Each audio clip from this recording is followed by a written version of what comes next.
Now, one of the trickiest areas to work with if it's shady is a courtyard like this. This is surrounded by quite large walls all the way around this little area of soil, and it could be a pretty similar location where it's surrounded by really high blocks of flats or tall tenement blocks that take most of the sunlight away from the area. You might get occasional flashes of sunlight at different times of day where the sunlight gets in, but often it can be a very consistent level of light.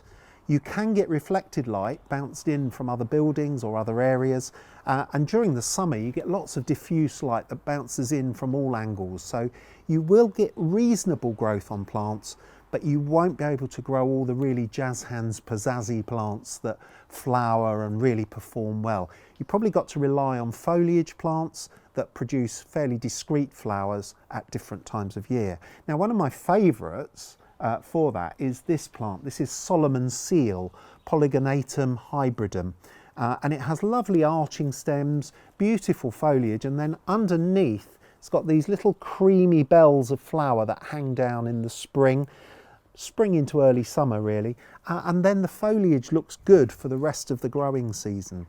And what we want to do is create different carpets of different plants with all these different types of foliage to make it look really good. Now, we've already got some of this Polygonatum growing in just over there in another part of the garden, and it looks really good. A different foliage texture from, say, something like this beautiful Phormium behind me, which has got lovely strappy leaves, a bit of a splash of gold, so it looks really good all year round.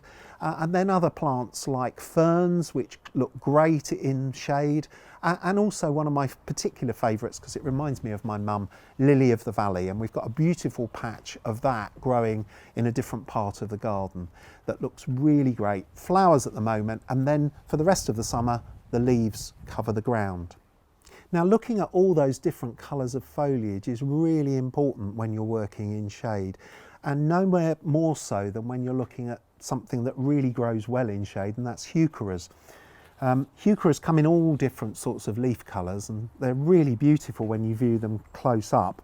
And they're very tempting as well. You go around and you see all the different colours and you think, oh, I'd love that colour and that's great and I like that one.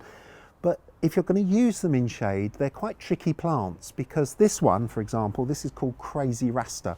It's the most amazing deep plummy red colour, and that looks great in some sunlight, but put it in shade and it just disappears completely. It's too dark. It doesn't catch enough light to reflect it back to your eyes.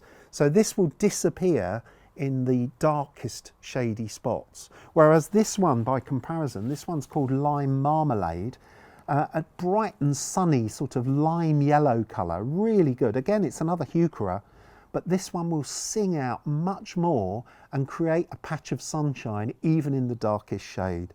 So think carefully about these plants and choose your foliage colours really carefully, because after all, this is what you're going to rely on to give you colour in the shadiest parts of your plot. Even in the deepest shade, you'll probably find last thing at night or first thing in the morning, the sun might just glimmer into that shady spot and light it up just to really make it sing. So make sure if you have got a shady spot that you don't just ignore it, that you plant things in it that will look great at different times of year.